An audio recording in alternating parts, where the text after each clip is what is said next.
Content. Yeah. Strategy. Yeah. Feedback. Yeah. Design. Yeah. And he's got way more, man. Yeah. He's your one-stop shop. Trade shows, expos, videos. Exposing trade shows and videos.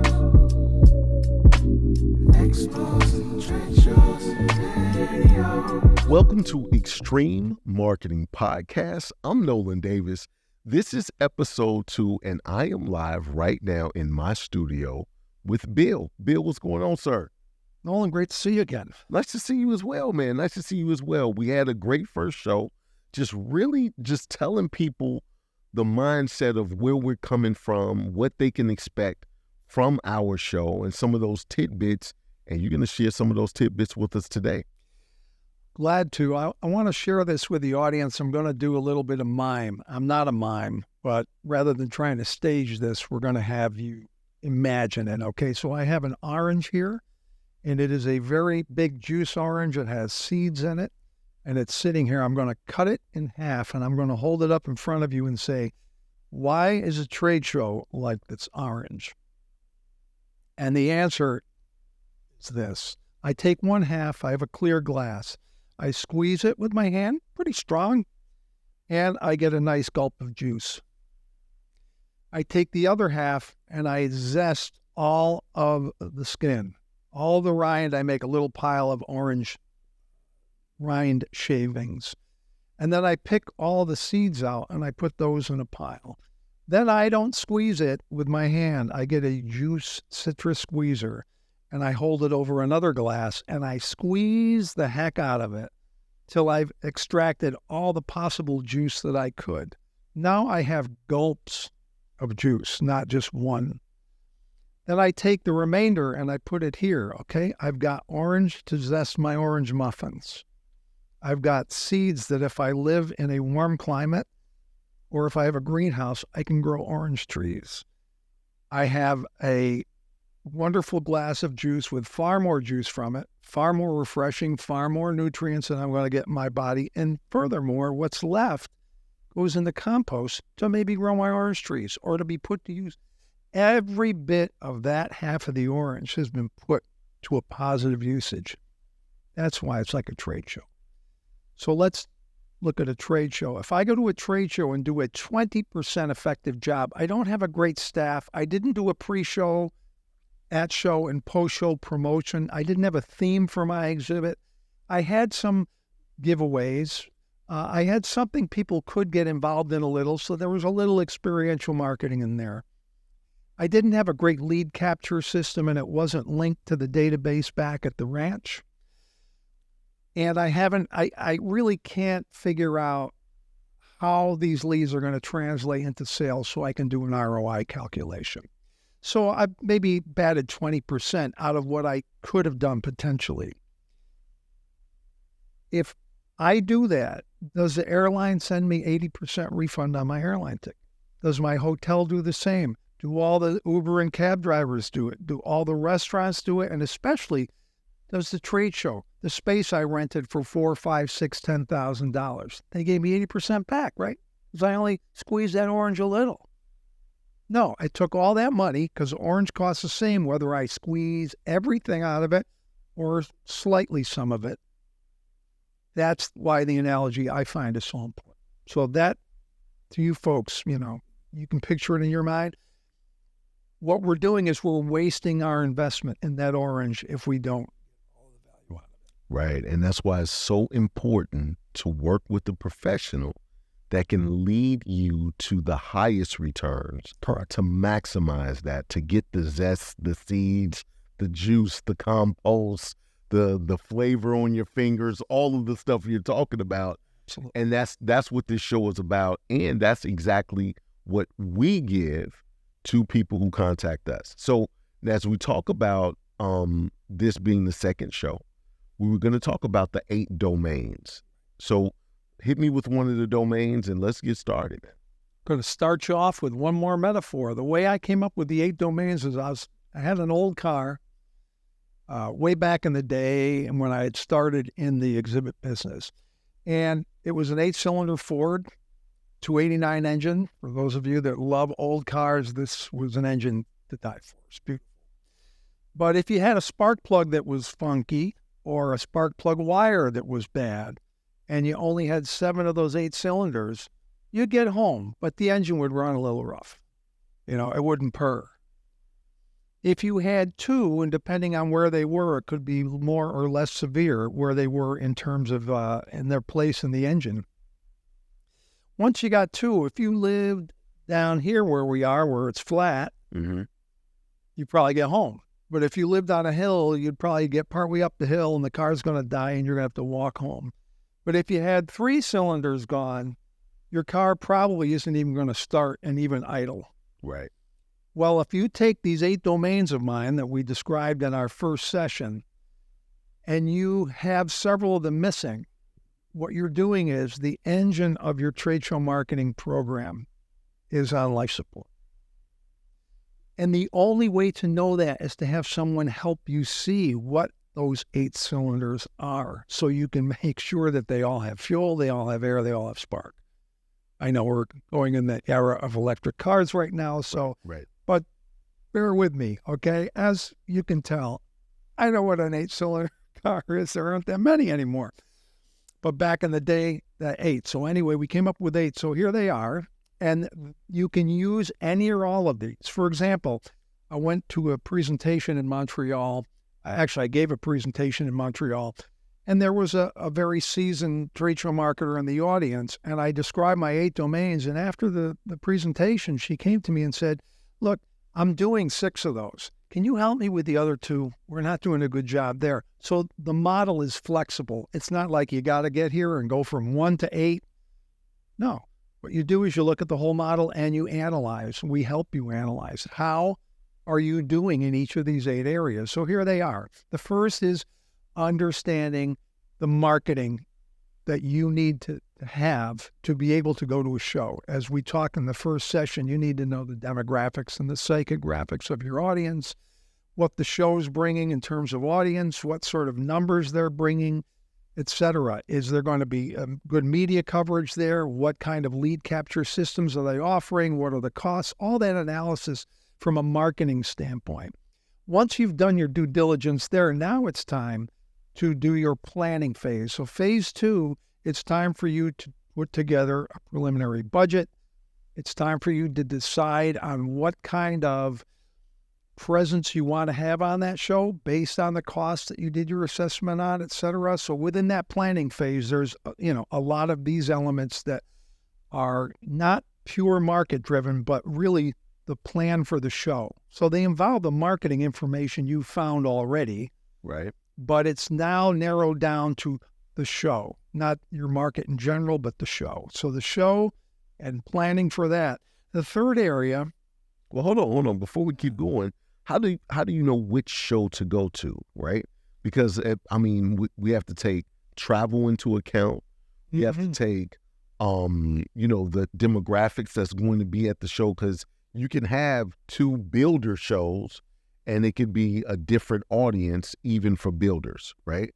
So you can have a builder show to where it's like the gutter guys are there but that's for homeowners, right? But then you have another show that is just for contractors. So how do you narrow those down? Where do you find those? All of that. If you want to do the research yourself, you can certainly explore that. And what you're going to do is you're going to want to get a prospectus from the show organizer, right, to put the show together that's going to give you those stats. And to be quite honest, those stats weren't always available as much as they are now because of the cost of trade shows and the increasing cost of shows post-COVID. It's very important to cost justify what you're doing. So the show promoters are doing a better job of assessing what their show delivered in terms of economic buying power, of titles, of who attended, et cetera, and what industries they're from, so that people, in your case, the company that's looking for a show choice, can make a far more enlightened, data-driven decision. But there's also a shorthand way to do this, Nolan. And one way is talk to people in the industry that you're in and say, what shows do you go to? Or talk to people that attend the shows that you want to exhibit at and say, What shows do you like to go to as an attendee? That's also a nice way, without having to get really deep into research, to get a good handle on what's a good opportunity for me. So you can hit it either way, from a data side or from an anecdotal side, but from people who legitimately are either actually exhibiting there or actually attending. Gotcha. Okay. All right. That's a lot of times we look at people who are already going to shows and they're going to that show every year and people know to expect them there. But there's a lot of growing businesses that are looking for marketing opportunities that can be a face-to-face interaction and an opportunity to create an experience. And trade shows is the perfect way to go about that. It is. And there are some people, too, that will go to a show because they find that audience works for them, and yet someone from their business has never been at that show before. They just said, boy, there's some cross-pollination here. A lot of these people that are there probably could really use what we have, too. Let's get an exhibit there. And maybe they'll just get a 10 by 10, which is generally the standard small entry-level size space in our culture over here. Sure. And go to the show and test it. People test markets all the time. If you keep the cost down, you're able to go in and test that. The challenge with trade shows is I can't do that like I could online and then a day later change it and run it up the flagpole. I got to wait another year till the show rolls around again. Right. That's the antiquated part of trade show marketing. And by the way, there's an antidote to that too. And what that is expand the show. Start marketing 2 months before the show and continue marketing post-show to expand your presence at the show for those 3 or 4 days, let's say in September. And now suddenly you're marketing from July to November, not super actively, but you have a theme.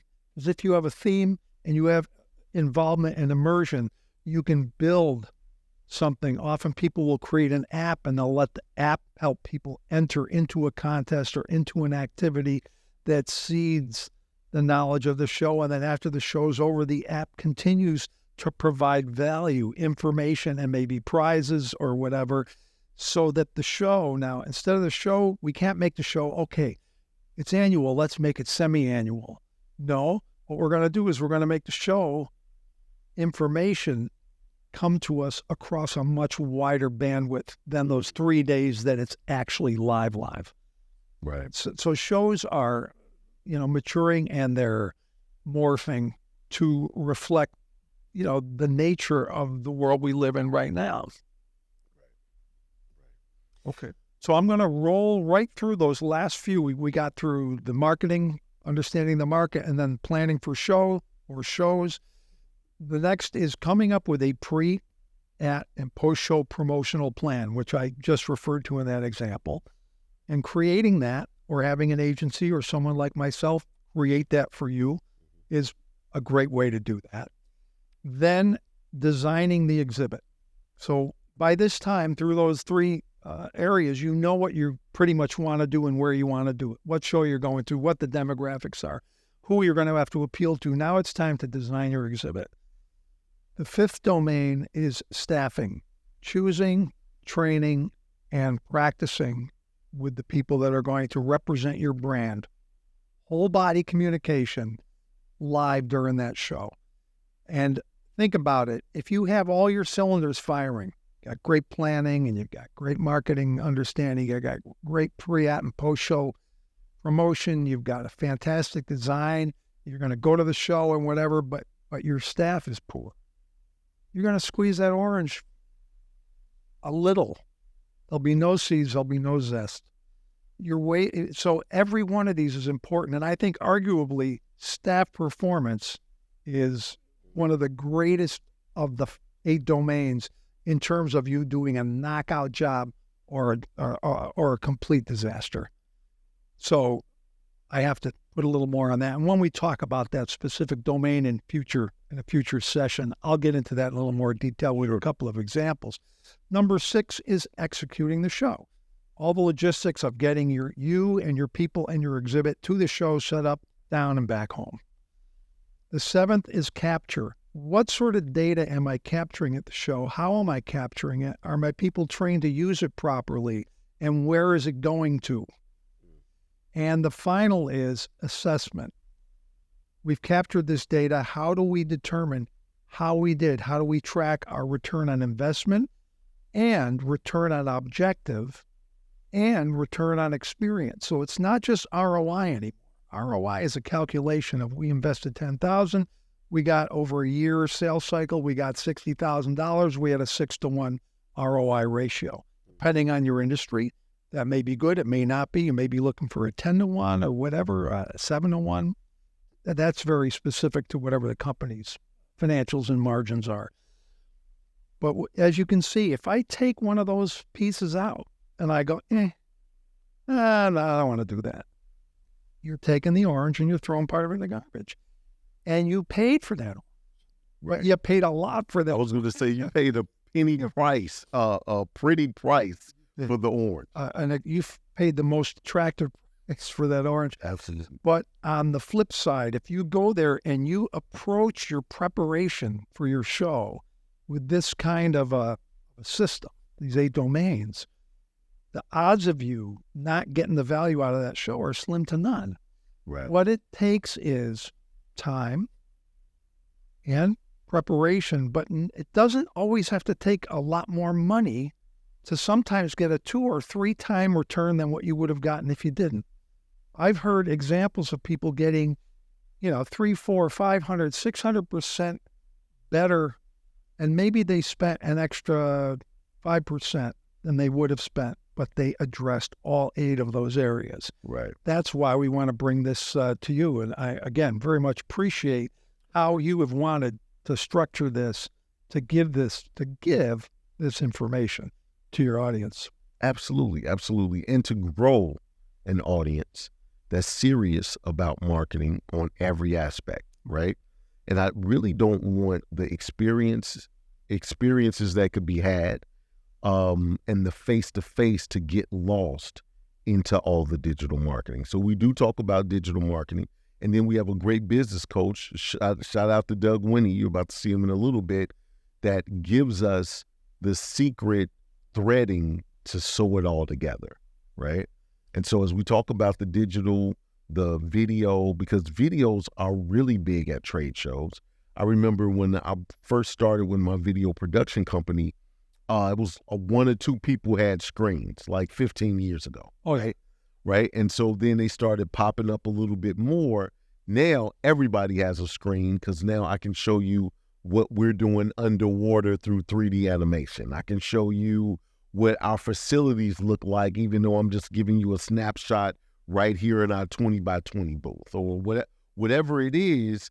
We can literally visually and see and really plug into that brand and that business. Like, oh, they have a 100,000 square foot facility. I had no idea, but I can see it all right here on video. You're taking those people who were attending that show live and you're taking them on a tour of your facility or your process. Think of the mining show, mining and something else, mining extraction, something like that. But there's some very large mine shows, and equipment that's being used in mining is once in a while they'll bring one of those diggers into a parking lot at Las Vegas at a show so people can see it. But so much of that is being brought to you in a video way, but it can immerse you in it. We had a wireless GoPro camera hooked up where we could go out into a field for a agricultural products company. They make tractors, etc.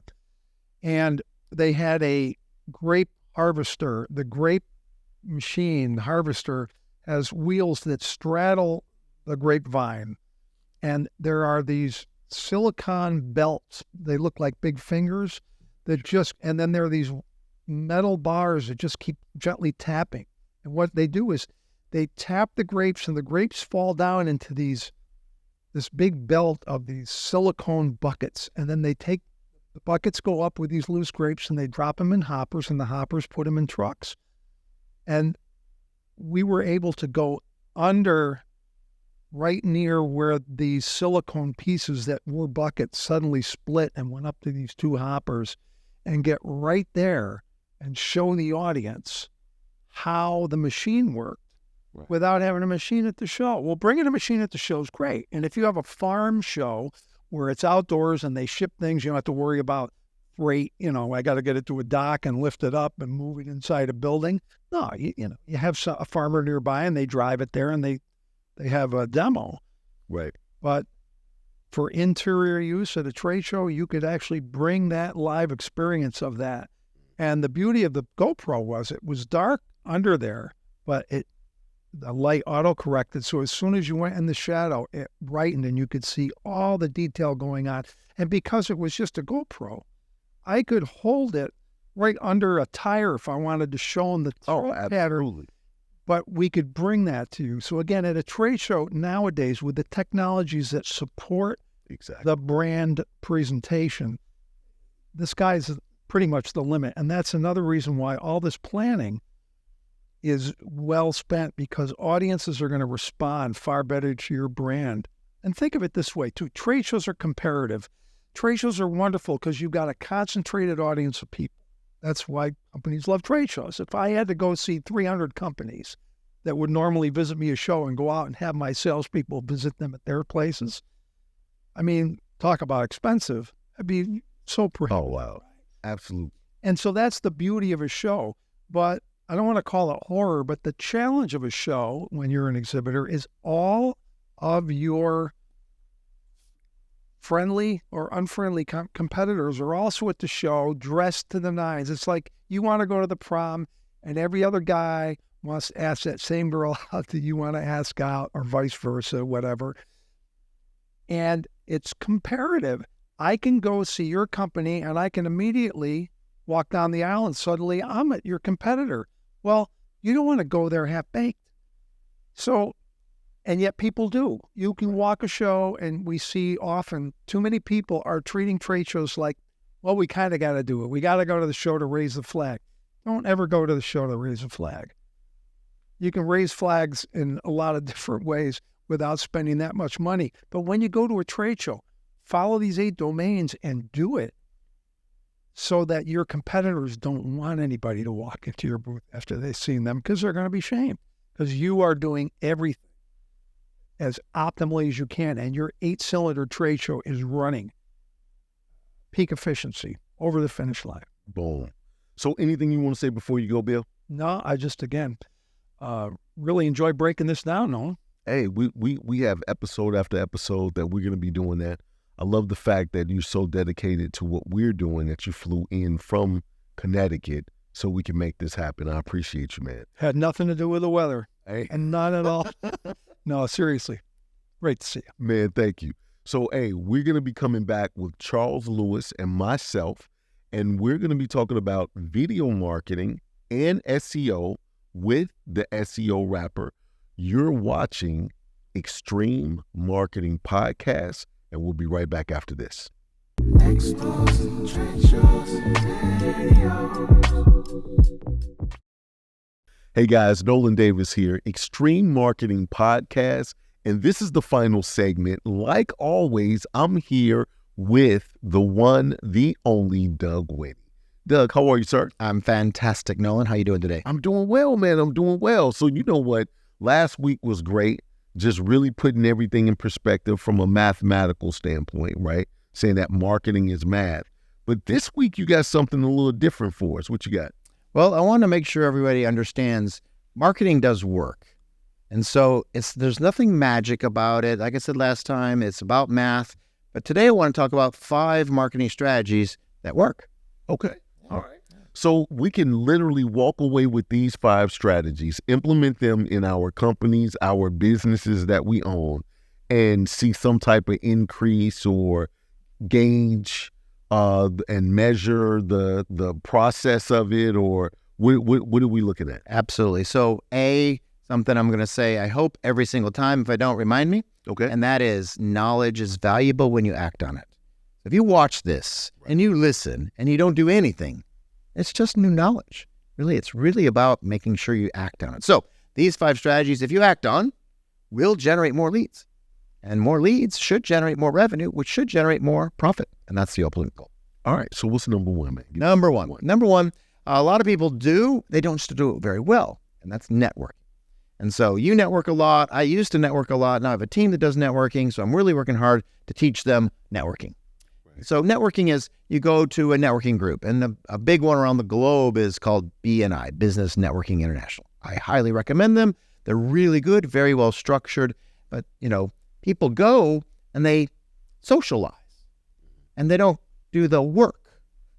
Right. Networking. Right. They hang out, right? And they don't understand that their investment of time is the most important investment. So networking works. We just have to think about, what do you want to do? So what I want everyone to do when you go to a networking event is have a goal. The goal could be meet 3 more customers. The goal could be meet 3 more strategic alliances. The goal could be meet 3 more referral sources. The goal could be meet 3 people that help my business grow. Right? But if we walk in with this particular goal, you're going to set your RAS. RAS is Reticular Activating System. And so when you set your RAS, you're intentional about what you want to achieve out networking. So you go out networking, and what I want people to do is having conversations. The conversation doesn't go like, hey, I'm the #1 business coach in the world. Do you want to grow your business? Here's my card. No, that would be an F. You failed at networking. Okay. Instead, go out, hey, how are you? Hey, what's your name? What do you do? How do you do it? How long you been doing it? I'm really curious about the person, not trying to sell my goods. Right. So you want to be creating relationships, connections, right? So you start asking them about them. Eventually, they may ask you about you, but if they don't, that's okay. You just want to know about them. Right. Learn about them. So how long you been doing it? Oh my God, so long. You're probably pretty good at it by now. They're like, yeah, I am pretty good. Right. So I will ask, as I'm a business coach, I'm going to ask, what makes you unique? What makes you special? Why buy your insurance versus Bob's insurance? Right. Right. And so at the end of the conversation, if you've done a really good job, hopefully they will ask you for your card. And then you get a gold star. Right. And if they didn't ask you for your card, no gold star. Try again. Get better. There's lots of books out there on networking. There really is a way to be very, very good at networking. So strategy number 1 is become a great networker, and then go do the networking. Okay. All right. So before we go to number 2, just so people know, sales is all about asking questions as well, right? And one of the best things to do to build rapport is to ask questions. A lot of people feel as if when it comes to sales and it comes to networking, you have to talk so much about yourself, and that is not the case. You really become closer to the person if they're talking about themselves and you're asking the questions. So one of the books that I would suggest is Socratic Selling. I forget who it's by, but I actually have the book, and it gives you the art of asking questions. And as a fun fact, just about Nolan Davis, I'm in the Guinness Book of World Records for asking the most questions, right? Literally, I'm in the Guinness Book of World Records for the most TV interviews in 24 hours. And it was some insane amount of questions that I had to ask. So absolutely, you get to know people through the art of asking questions. Absolutely. And if you don't, then you're telling. Nobody wants to listen to a teller. Right. But everybody loves to talk. You got to ask the questions. Absolutely. All right. So number 2. Number 2, I mentioned it in the first one about maybe your goals is to create strategic alliances. So building strategic alliances is the second one. So let me explain what a strategic alliance is. So strategic alliance is another company who shares your customer base or your potential customer base. So anybody who is, let's just say, is, those bounce houses, they rent the little bounce houses. Yes. Right? So a good strategic alliance for them might be a ice cream parlor. Right? Neither one sells the same thing as the other, but they share the same customers. Right. Right. And so you start to find those people. So if you're a business to business organization, meaning you sell your product and services to other businesses, then you're probably going to want bankers, attorneys, insurance companies, commercial real estate brokers, IT companies, things like that. Those are all strategic alliances. So you start to build those. And if you think of large IT companies, and I had a pretty decent IT company a while ago that I sold, and those companies, Microsoft, Oracle, all the big IT companies, they built their entire companies on strategic alliances, strategic partners, Right. right? They would build these groups, and then we would go out and sell their products and services.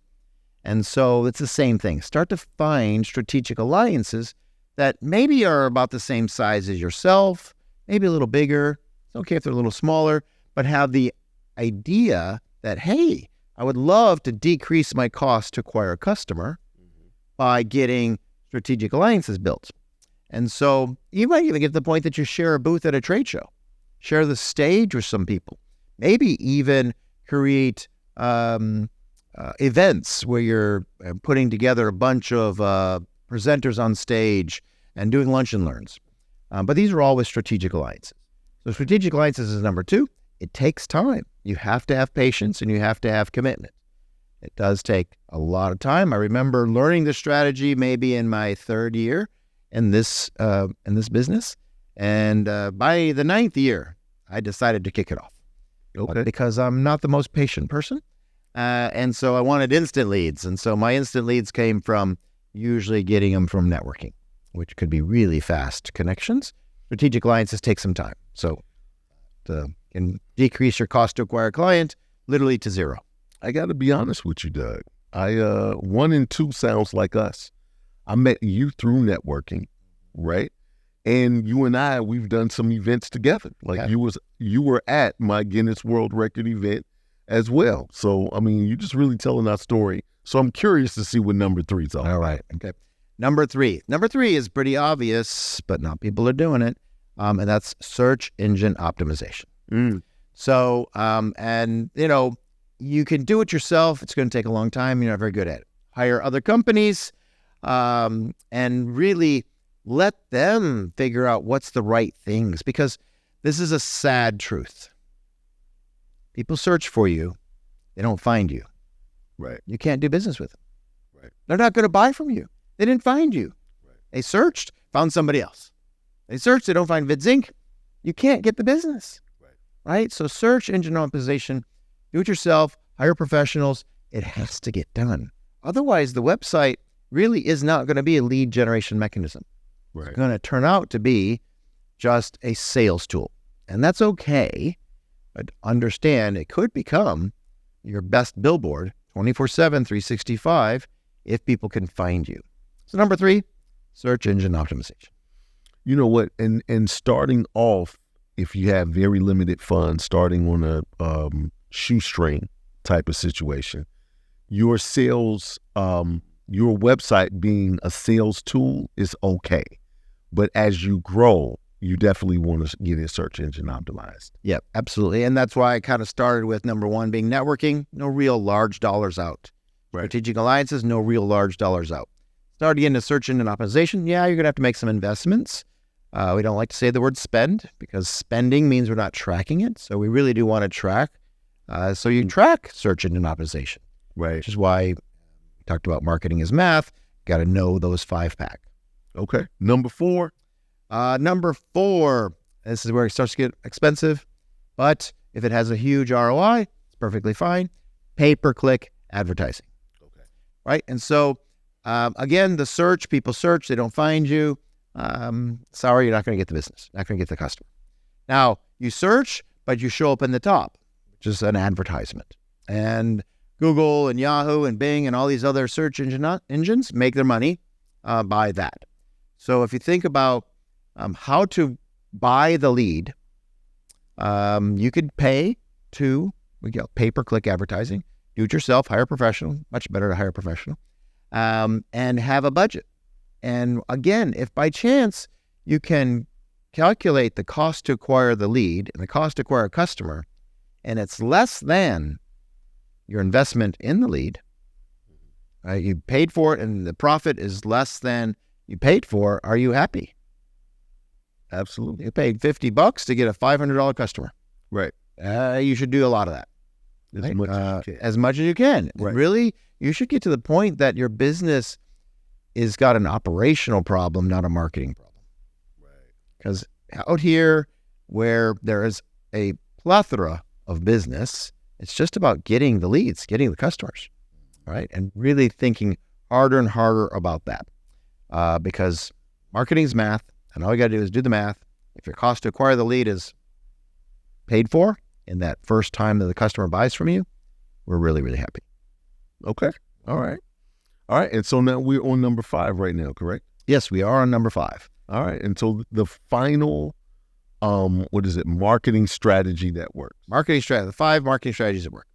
And this one is really simple too, but he really does it right, and that's referrals. And so think about referrals. Everybody, likes to grow their business by referrals. It means you did a good job. The last customer was happy. They give you a referral. All good.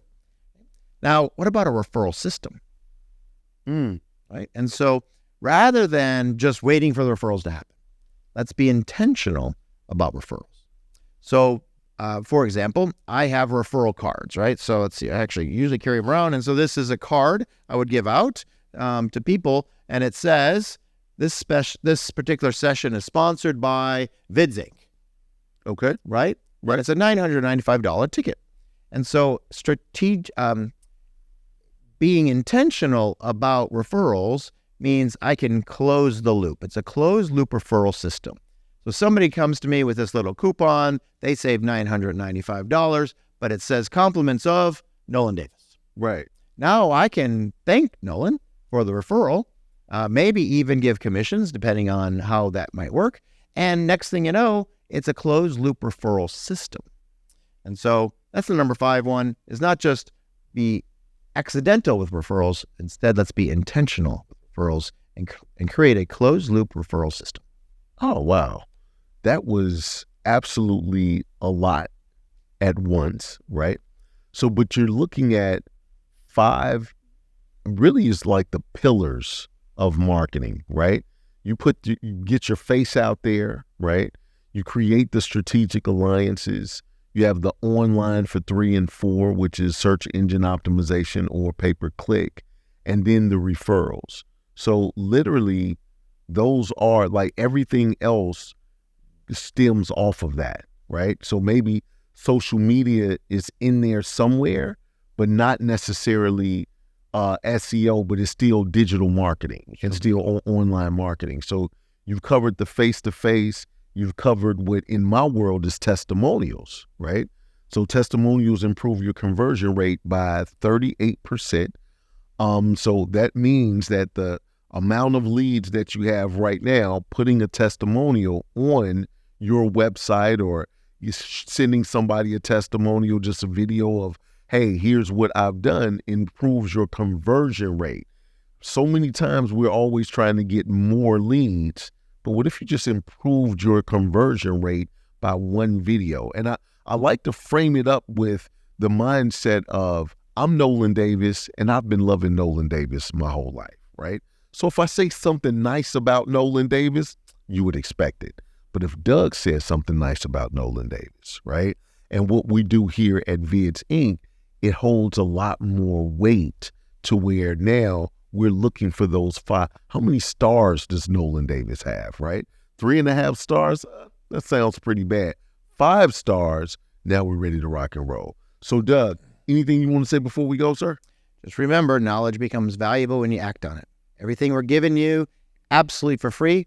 I'd love for you to let us know how it's going for you when you act on the new knowledge. Absolutely. Hey, that's us for this episode 2 here, EMP, Extreme Marketing Podcast. I'm Nolan Davis. Until next time, love to live to love, and be well. Exposing trade shows and videos. All right, guys, and we're back. Just finished speaking to you about trade shows. Great marketing tips from Bill. And right now, I have the one and only, my good friend, Charles Lewis, the SEO rapper, going to give us some digital marketing tips. Charles Lewis, how are you today, sir? I'm good, fam. I'm good. How about yourself? Man, I'm doing well, I'm doing well. Before we start getting directly into tips, because this is episode 1, tell people a little bit about your background and how did you start the SEO rapper? Okay. A little bit about my background, how I started the SEO rapper. So my background is in digital marketing, right? And I've been in digital marketing for 2 decades plus now, right? Okay. I got into website design pre-Google, dig that, right? So when I started building websites, we were still using AOL internet CD. Right. And for those that don't remember AOL, it sounded like gang, gang, gang, gang. Hell. Right. Right. Way back then, right? And so there was no Google, there was no Google Chrome. We was using Yahoo, right? And so I began building websites at that time, right? Using what was called Front Page, right? Learning code. And you fast forward some time, the company I was working for, most of our clients would quickly come back and ask, how can people find my website on Yahoo, right? Right. Just built these sites, and now search is becoming a big thing. And then we was like, okay, how do we do that, right? And so we began doing the research. We learned about meta tags. We learned about all these kind of traditional ways to do SEO, which some are still applicable today, but those were initiated, 20 plus years ago. Right. It's literally 2001. 2001 is when I started there, when I was in the process of doing that. And so you fast forward to about 2005, right? Google is here. Microsoft is running search through Hotmail, right? They got their own search engine now through MSN. Google, everyone thought Google was stupid because they only had one search bar. Right. Meanwhile, Yahoo had ads, autos, cars, the funnies. Remember, the Yahoo page was super busy, right? If you remember that. Right. Meanwhile, the Google page was white with a search bar. Yep. That was it. And so, but they were brilliant. Like, what you want, right? That was what are you looking for? And so when that became the deal, and all of a sudden Google's market share was of search getting to supersede MSN and Yahoo, it was like, okay, Google is on to something. How do I get my site to rank on Google? Right. Google released a blog post like, hey, we like title tags, we like meta information, we need keyword-rich content. It was like, oh, okay. And so now, fast forward to 2008, 2009, now we're building websites with that in mind, right? The right type of content, the right type of titles, the right meta information. Put a pin in it and answer your second question. I love hip-hop, man. Okay. I've been loving hip-hop for years, for decades. I remember being in elementary school and middle school listening to Beastie Boys and LL Cool J and yeah, all that. And so then I grew up, then I'm in the South, so it was UGK and Scarface and all of these things, right? And DJ Screw. And so I'm just a big fan of hip-hop, Jay-Z and those, but I love marketing. And so in 2008, I was working at a company, Pop Labs, and I decided to merge the two in creating these raps about digital marketing. And my vice president, shout out to Kelsey Ruger at the time, he said, man, Chuck, we should put these videos on YouTube. Mm-hmm. And so we did.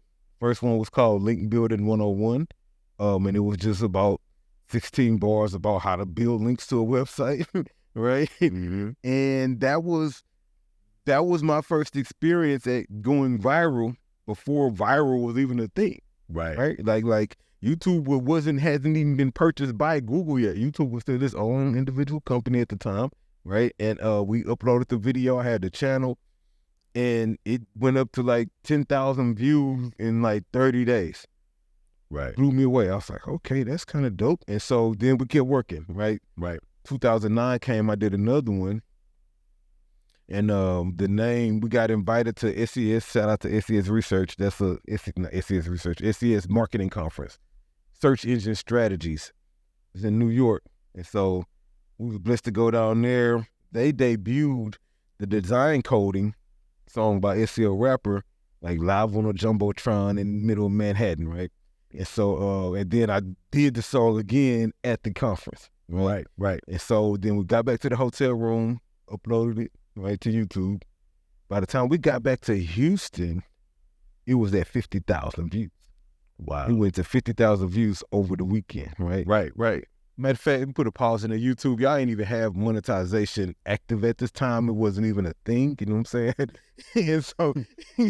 Wait, he mad at YouTube. He talking to the camera like, I think y'all owe me some money. I could have been balling that weekend. Like, y'all could have put me on, like, hey, you might be on to something, right? Right.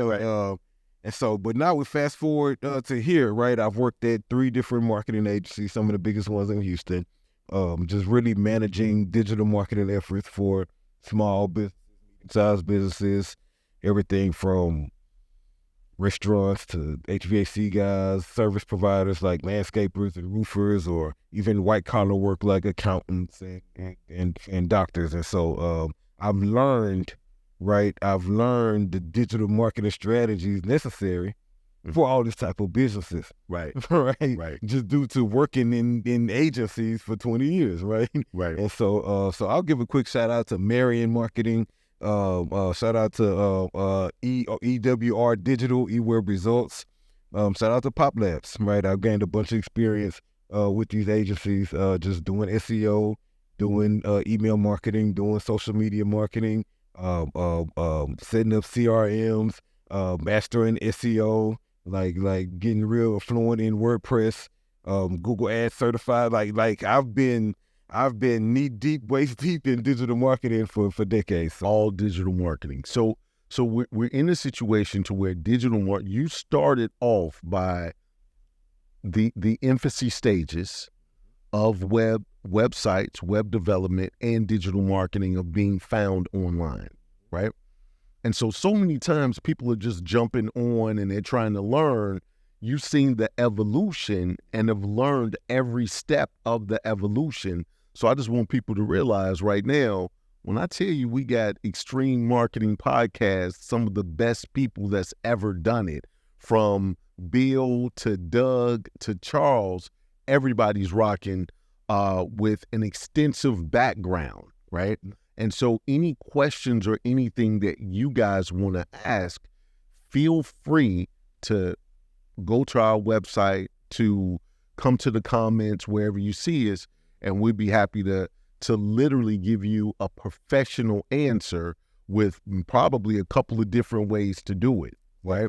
So I know you came today to give us some tips, and we're finna go ahead and get started. But what we're gonna do is we're gonna take a break, and really quick, because you also have a song that you're gonna share with us. Absolutely. So we'll be back in 1 second. Exposing trade shows and videos. So last week we talked about live streaming. This week is something very similar, but it's almost more like a class, and we're talking webinars. So you still can answer people's questions, but the webinars is more of an event just from a live stream to where you can educate your customers, prospects, potential clients, however you want to call it, into your product, brand, or service. And you can position yourself as a leader in the industry of where you have your business. So I want to thank Bill, I want to thank Chuck, and I want to thank Doug for all of the great information. We're literally getting positive responses all the times for EMP. So subscribe to our YouTube channel and follow us on all social media. I'm Nolan Davis, and until next time, love to live to love, and be well.